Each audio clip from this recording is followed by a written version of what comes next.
Dear students, welcome to my YouTube channel intent coaching classes. हमारा derivative and its application chapter चल रहा है। आज हम Rolle's theorem and Lagrange's mean value theorem के बारे में पढ़ेंगे। तो हम रोल्स थ्योरम से स्टार्ट करते हैं। रोल्स थ्योरम की स्टेटमेंट गिवन है, if a function f x is continuous in closed interval a b, derivable in open interval a b and f of a equal to f of b, then there exists at least one real number c in AB such that f dash c is equal to 0। ठीक है, इसका मतलब है कि अगर हमारे पास F x इस तरह का कोई फंक्शन गिवन है जो क्लोज्ड इंटरवल ए बी पे कंटिन्यूस है और ओपन इंटरवल ए बी पे डिफरेंशिएबल है और एफ ऑफ ए और एफ ऑफ बी की वैल्यू आपस में इक्वल है, अगर ये तीन कंडीशंस सेटिस्फाई हो जाती है तो हमारे पास ऐसा कोई ना कोई रियल नंबर जरूर होगा जिसकी स्लोप एफ डैश सी हमारे पास 0 आ जाएगी। ठीक है, अब हम इसका ज्योमेट्रिकली मीनिंग देखते हैं क्या है। हमारे पास ए और बी 2 पॉइंट है। सपोज ये हमारा ए पॉइंट है और ये बी पॉइंट है। ठीक है, ए और बी पॉइंट पे हमारे पास ये एक लाइन है। ठीक है, ये हमने इक्वल ले लेने हैं दोनों पॉइंट, और यहाँ हमारे पास ये फंक्शन है एफ ऑफ ए और यहाँ हमारी वैल्यू है एफ ऑफ बी। ठीक है, मतलब ये वाला पॉइंट है a comma f of a और यहाँ है b comma f of b. मतलब इन दोनों पॉइंट पे हमारा एफ ऑफ ए और एफ ऑफ बी आपस में इक्वल है। ठीक है, एफ ऑफ ए और एफ ऑफ बी आपस में इक्वल है। अब हमने इस तरह कोई कर्व लेनी है, हमने इस तरह का फंक्शन लेना है जो फंक्शन कंटिन्यूस भी हो और डिफरेंशिएबल भी हो। ठीक है, कंटिन्यूस का मतलब क्या है कि हमने इस तरह की कोई कर्व बनानी है कि विदाउट लिफ्टिंग पेन हम ड्रा कर सकें, मतलब कि वो कर्व कंटिन्यूस होनी चाहिए, कहीं से भी ब्रेक नहीं होना चाहिए उसमें। और डिफरेंशिएबल का मतलब क्या है कि वो जो कर्व हम बना रहे हैं वो स्मूथ होनी चाहिए। ठीक है, उसमें कोई भी हमारे पास शार्प कॉर्नर नहीं होना चाहिए और ना ही कोई वर्टिकल टेंजेंट बनना चाहिए। इसमें जो भी हमारे पास टेंजेंट बनेगा, मतलब स्लोप जहां हमारी 0 होगी वो एक्स एक्सिस के पैरेलल होगा। ठीक है, ये हमारी लाइन है एक्स एक्सिस की, इस लाइन के वो पैरेलल होगा। तो हम सिंपली ऐसे कर्व बना सकते हैं। हमने ये कर्व ड्रा कर दी है, देखो ये कंटिन्यूस भी है और डिफरेंशिएबल भी है, और इस फंक्शन पे हमारी जो वैल्यू है एफ ऑफ ए और एफ ऑफ बी की वो भी इक्वल है। मतलब हमारे पास y is equal to f x function ले लिया हमने जो कंटिन्यूस है, डिफरेंशिएबल है और एफ ऑफ ए और एफ ऑफ बी आपस में इक्वल है। ठीक है, तो इन्होंने कहा है अगर हम इस तरह की कोई भी कर्व बनाएंगे किसी भी इंटरवल ए बी के बीच में, उसमें कम से कम एक पॉइंट तो ऐसा होगा ही होगा जिसकी स्लोप 0 होगी। ठीक है, स्लोप 0 का मतलब क्या है कि वो curve parallel to x axis होती है। तो यहाँ हम देख लेते हैं, हमारे पास यहाँ सी पॉइंट है। ठीक है, सी पॉइंट है तो यहाँ हम एक टेंजेंट ड्रा करेंगे सी पॉइंट के ऊपर जो हमारी एक्स इस ए बी लाइन के पैरेलल है। ठीक है, और जहां हमारा स्लोप क्या आ जाएगा 0। तो यही कंडीशन बोली है रोल्स थ्योरम ने। अभी अगर हमारे पास कोई फंक्शन कंटिन्यूस है, डिफरेंशिएबल है और उसमें f of a and f of b आपस में इक्वल है, तो कम से कम उस फंक्शन में एक पॉइंट तो ऐसा आएगा ही आएगा जहां हमारी स्लोप 0 के इक्वल हो जाएगी। ठीक है, लेकिन अगर हम देखें, अगर हम इस तरह की कर्व बनाते हैं, ये हमारे पास ए और बी लिया है हमने, यहाँ हमने इक्वल लिया है एफ ऑफ ए और एफ ऑफ बी। ठीक है, ये लेंथ इक्वल ले लेनी है। तो अब अगर हम कर्व इस तरह से बना दें, ठीक है, तो अब देखो, अब हम एक टेंजेंट यहाँ ड्रा कर सकते हैं, एक पॉइंट हमारा यहाँ आ सकता है, एक टेंजेंट यहाँ ड्रा हो जाएगी और एक जहाँ ड्रा हो जाएगी। ठीक है, मतलब ये हमारा जो फंक्शन है ये कंटिन्यूस भी है और डिफरेंशिएबल भी है और इसमें एफ ऑफ ए और एफ ऑफ बी इक्वल है। ठीक है, हम किसी भी तरह की कर्व बना के देख सकते हैं। तो कम से कम हम जो फंक्शन कंटिन्यूस और डिफरेंशिएबल होगा और फंक्शन में एफ ऑफ ए और एफ ऑफ बी आपस में इक्वल होगी, तो कम से कम एक तो टेंजेंट होगा ही जिसकी स्लोप 0 होगी। एक से ज्यादा पॉइंट भी हो सकते हैं जहां हमारे फंक्शन की स्लोप 0 होगी। ठीक है, क्योंकि जहां भी एफ ऑफ सी हम देखें तो 0 है, जहां जो पॉइंट है इस पे भी हमारा जो ये सी पॉइंट ले लेते हैं हम, जहां C1 है, जहां C2 है। ठीक है, तो जहाँ 3 पॉइंट ऐसे हैं जिसमें हमारी स्लोप 0 के इक्वल आ रही है। ठीक है, नेक्स्ट है converse of Rolle's theorem is not true. F dash x may be equal to 0 at a point within a comma b without satisfying all the 3 conditions of Rolle's theorem. ठीक है, हमने Rolle's theorem में ये पढ़ा है कि अगर हमारे पास तीनों कंडीशन सेटिस्फाई करती है तो कम से कम एक पॉइंट तो ऐसा होगा ही होगा जिसपे हमारी स्लोप 0 हो जाएगी। ठीक है, और इसमें इसके कन्वर्स में ये कहा गया है, मतलब हमारी स्लोप 0 हो सकती है, ए बी के बीच में कोई ना कोई ऐसा पॉइंट है जहां हमारी स्लोप 0 हो भी सकती है और नहीं भी, अगर ये रोल्स थ्योरम की तीनों कंडीशन सेटिस्फाई नहीं होती। ठीक है, जैसे कि हम देखें हमारे पास एक फंक्शन है, ये हमारा ए पॉइंट है और ये बी पॉइंट है, यहाँ हमारा एफ ऑफ ए और एफ ऑफ बी है। ठीक है, इसमें हमने एक फंक्शन ड्रा कर लिया ये वाला। देखो इसमें 2 कंडीशन तो सेटिस्फाई है, हमें पता है कि ये हमारा फंक्शन यहाँ एफ ऑफ ए और एफ ऑफ बी भी इक्वल है और ये फंक्शन कंटिन्यूस भी है, बट ये फंक्शन डिफरेंशिएबल नहीं है। ठीक है, हमने कहा कि डिफरेंशिएबल के लिए एक स्मूथ कर्व होनी चाहिए। ठीक है, तो यहाँ हम एक्स एक्सिस के पैरेलल कोई भी ऐसी लाइन, ठीक है, इस फंक्शन में कोई भी लाइन ऐसी ड्रा नहीं कर सकते जो एक्स एक्सिस के पैरेलल हो, मतलब जिसकी स्लोप 0 हो। ठीक है, हम एक डायग्राम के थ्रू और देखते हैं। ये हमारा ए और बी पॉइंट है, यहाँ हमने एक फंक्शन ले लिया इस तरह का। ठीक है, अब देखो ये फंक्शन हमारा कंटिन्यूस नहीं है और ना ही इसमें एफ ऑफ ए और एफ ऑफ बी आपस में इक्वल है। ठीक है, लेकिन फिर भी हम इसमें एक पॉइंट ऐसा है, ठीक है, हमारे पास एक पॉइंट ऐसा है सी, और जहां भी एक पॉइंट ऐसा है सी डैश। ठीक है, कम से कम एक पॉइंट तो है, एक से ज्यादा भी हो सकते हैं। ठीक है, जो ए और बी के बीच में लाई करते हैं और उसमें हमारी स्लोप फंक्शन की 0 है। इसलिए ये बात याद रखनी है कि अगर तो तीनों कंडीशन हमारी सेटिस्फाई हो रही है तो कम से कम एक पॉइंट ऐसा होगा ही होगा जिसकी स्लोप 0 हो जाएगी।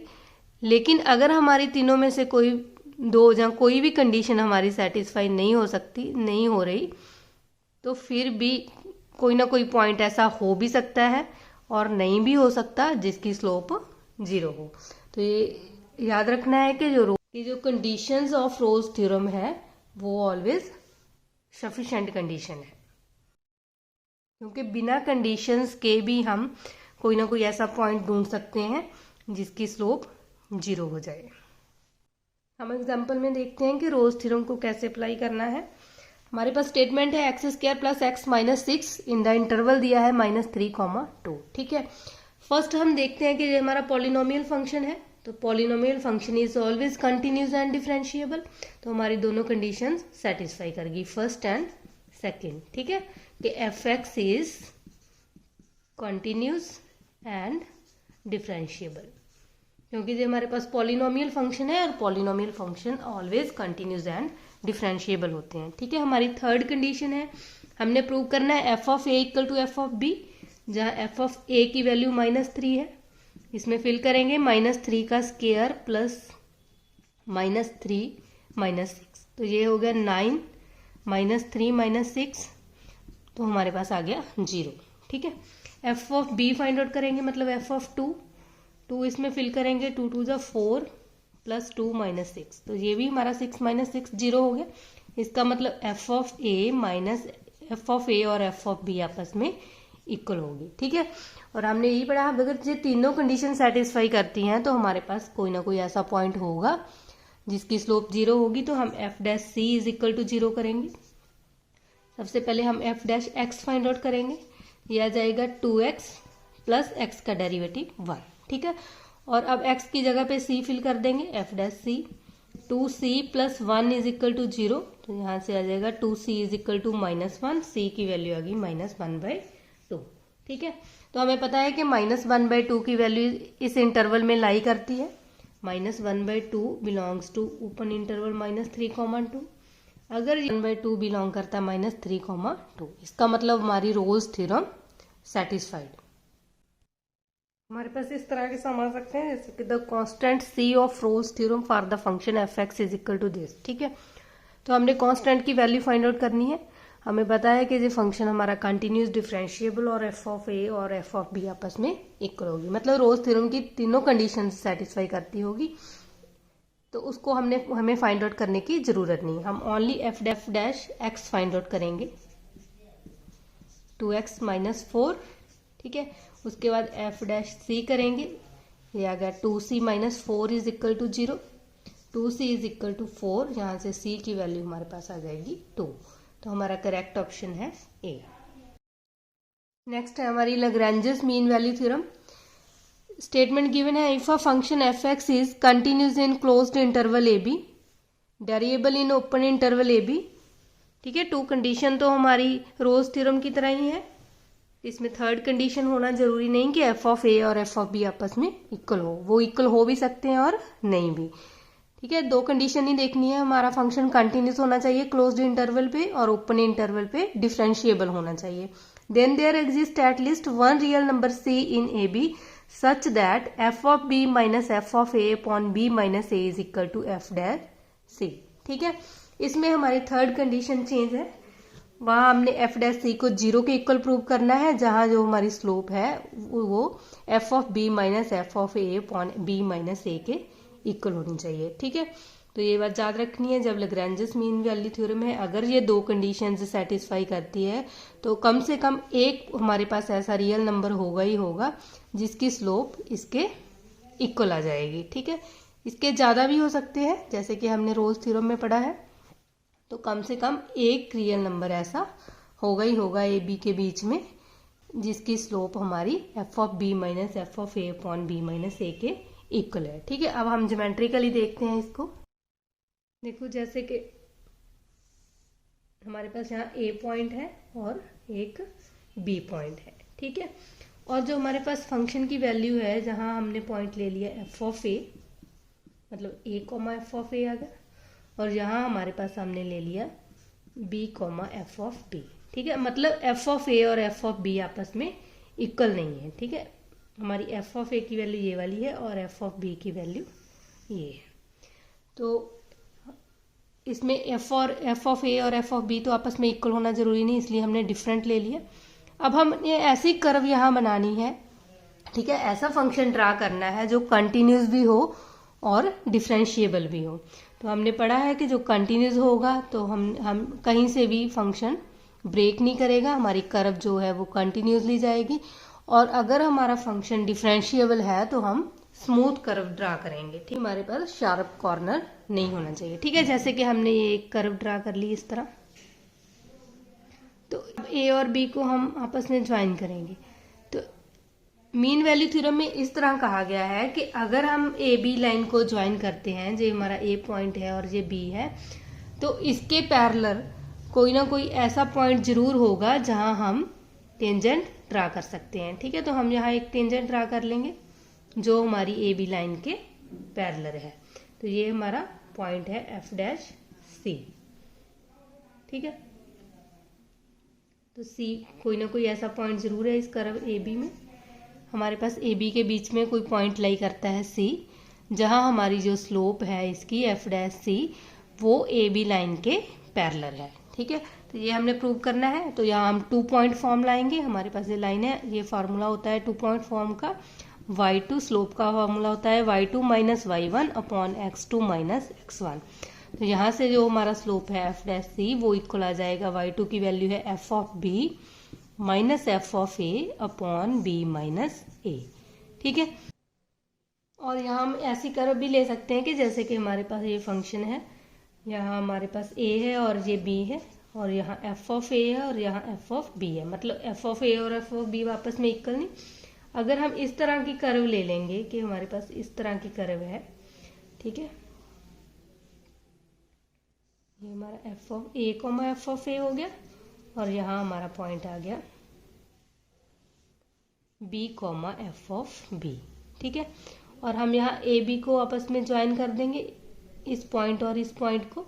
अब देखो, इसके पैरेलल यहाँ भी हम एक टेंजेंट ड्रा कर सकते हैं और यहाँ भी हम एक टेंजेंट ड्रा कर सकते हैं। ठीक है, तो मीन वैल्यू थ्योरम में यही है, अगर हमारा फंक्शन कंटिन्यूस एंड डिफरेंशिएबल है तो कम से कम एक पॉइंट तो ऐसा होगा ही होगा जब हमारा स्लोप इस ए बी लाइन के पैरेलल है, ठीक है। और एक से ज्यादा भी हो सकते हैं, जहां हमने ये 2 पॉइंट ले लिए, ये दोनों पॉइंट इस लाइन के पैरेलल है। ये बात याद रखनी है कि जो हमारी लैग्रेंजेस मीन वैल्यू थ्योरम है, जो रोल्स थ्योरम उसका जनरल केस है, ठीक है। क्योंकि अगर एफ ऑफ ए और एफ ऑफ बी आपस में इक्वल हो भी जाता है तो भी हमारे पास ऐसी हम एक कर्व ड्रा करें, जैसे कि हमने एफ ऑफ ए है और एफ ऑफ बी, यहाँ आपस में एफ ऑफ ए और एफ ऑफ बी आपस में इक्वल है, मतलब हम इस पॉइंट को आपस में ज्वाइन करेंगे। यहाँ हमारे पास कोई भी हमने ये कर्व ड्रा कर ली, तो इसमें कम से कम एक पॉइंट तो ऐसा मिलेगा ही मिलेगा जो हमारी ए बी लाइन के पैरेलल जिसकी स्लोप होगी, ठीक है। मतलब एफ डैश सी इस ए बी लाइन के पैरेलल है। तो हम ये बोल सकते हैं कि जो लैग्रेंजेस मीन वैल्यू थ्योरम है उसका जनरल केस रोल्स थ्योरम है, ठीक है। तो ये बात याद रखनी है कि हमारी जो रोल्स थ्योरम है वो सबसेट है लैग्रेंजेस मीन वैल्यू थ्योरम का, ठीक है। क्योंकि रोल्स थ्योरम की सभी conditions Lagrange's mean value theorem में सेटिस्फाई होती है। तो हम ये भी बोल सकते हैं कि जो लैग्रेंजेस मीन वैल्यू थ्योरम है वो सुपर सेट है रोल्स थ्योरम का, और जो रोल्स थ्योरम है वो लैग्रेंजेस मीन वैल्यू थ्योरम का सबसेट है। हमारे पास एक सम है, the constant c of Lagrange's mean value theorem for the function f x is equal to x cube minus 4x² plus 4x in interval 0,2, ठीक है। तो हमने लैग्रेंजेस मीन वैल्यू थ्योरम का यूज करके कांस्टेंट सी की value find out करनी है। तो हमें पता है कि जो हमारा एफ डैश सी है वो इक्वल टू होता है f of b minus f of a upon b minus a, ठीक है। तो हम f of b find out करेंगे, बी की वैल्यू यहाँ 2 है तो ये आ जाएगा 2 का क्यूब, ठीक है, 8 हो जाएगा, माइनस यहाँ 2 का स्क्वायर, 2 2 जा 4, 4 4 जा 16, प्लस यहाँ 4 2 जा 8, ठीक है, माइनस एफ ऑफ ए करेंगे, ए की वैल्यू 0 है तो ये सारा फंक्शन ही 0 हो गया, अपॉन बी माइनस ए, ठीक है। तो यहाँ भी 0 हो गया, 0 माइनस 0, ठीक है, 0 को डिवाइड करेंगे तो ये हमारा एफ डैश सी है जो वो 0 के इक्वल आ गया। तो एफ डैश सी हमारे पास आ जाएगा, इसका डेरिवेटिव करेंगे, ये 3x² है, x की जगह पे c आ जाएगा, माइनस 4 2 जा 8 c प्लस 4, ठीक है, इक्वल टू 0। अब हम यहाँ से c की वैल्यू फाइंड आउट करेंगे, हमारे पास आ जाएगा 3c² माइनस के 6c माइनस के 2c प्लस के 4, और यहाँ से 3c कॉमन आ जाएगा, c माइनस 2 कॉमन आ जाएगा, c माइनस 2 और 3c माइनस 2, तो यहाँ से c की वैल्यू आ गई 2 और यहाँ से c की वैल्यू आ गई 2/3, ठीक है। तो हमारे ऑप्शन में हमने देखना है कि जो हमारा c है वो 0,2 के बीच में लाई करना चाहिए, ठीक है, क्योंकि हमारा c पॉइंट बिलोंग करता है ओपन इंटरवल ए बी। तो इसका मतलब 2 तो इसमें आ नहीं सकता, तो c की वैल्यू आएगी 2/3, तो हमारा करेक्ट ऑप्शन है c। हम एक और एग्जांपल करते हैं और वेरीफाई कराएंगे कि ये लैग्रेंजेस मीन वैल्यू थ्योरम यहाँ सेटिस्फाई करती है या नहीं, ठीक है। हमें पता है जब भी लैग्रेंजेस मीन वैल्यू थ्योरम है तो उसकी फर्स्ट कंडीशन है कि हमारा फंक्शन कंटिन्यूस होना चाहिए। तो हमें पता है ये हमारा पॉलिनोमियल फंक्शन है, polynomial function is always continuous, ठीक है, और ये डिफरेंशिएबल भी होता है, polynomial function is always differentiable. तो फर्स्ट टू कंडीशंस हमारी सेटिस्फाई होगी कि फंक्शन कंटिन्यूस भी है और डिफरेंशिएबल भी है। तो हमारी थर्ड कंडीशन होती है f dash c is equal to f of b minus f of a upon b minus a, ठीक है। इसको फाइंड आउट करेंगे हम, ये हमारे पास आ गया f of b find out करेंगे, बी की वैल्यू है 1, तो 1 माइनस 2 माइनस 1, तो ये हमारे पास आ गया 1, ठीक है। F of A find out करेंगे, ए की वैल्यू 0 है तो ये फंक्शन की वैल्यू 0 आ जाएगी, और इसमें वैल्यू फिल करेंगे, ये हमारा बन गया एफ ऑफ एक्स हमारे पास है 2x माइनस x², ठीक है, x को अंदर मल्टीप्लाई कर लिया, और एफ डैश एक्स करेंगे तो वो आ जाएगा 2 माइनस 2x, और यहाँ हम एफ डैश सी लिख देंगे, x की जगह पे c फिल कर देंगे तो 2 माइनस 2c। इसका मतलब एफ डैश सी की वैल्यू हमारे पास आ जाएगी f of b f of b हमारे पास है 1 माइनस एफ ऑफ ए 0 है और नीचे आ जाएगा b माइनस ए 1 माइनस 0। तो ये आ गया हमारे पास 2 minus 2c is equal to 1। Minus 2c is equal to 1 plus 2 उधर जाके माइनस का हो जाएगा, minus 2c is equal to minus 1 और यहाँ से c की वैल्यू आ जाएगी 1/2। ठीक है, हमने Rolle's and Lagrange's mean value theorem का कंसेप्ट पूरा कर लिया है। आज हम इतना ही करेंगे। अगर आपको मेरी वीडियो पसंद आई है तो लाइक करना और अपने फ्रेंड्स के साथ शेयर भी करना। अगर आप मेरे चैनल पे नए आए हो तो चैनल को सब्सक्राइब करना मत भूलना।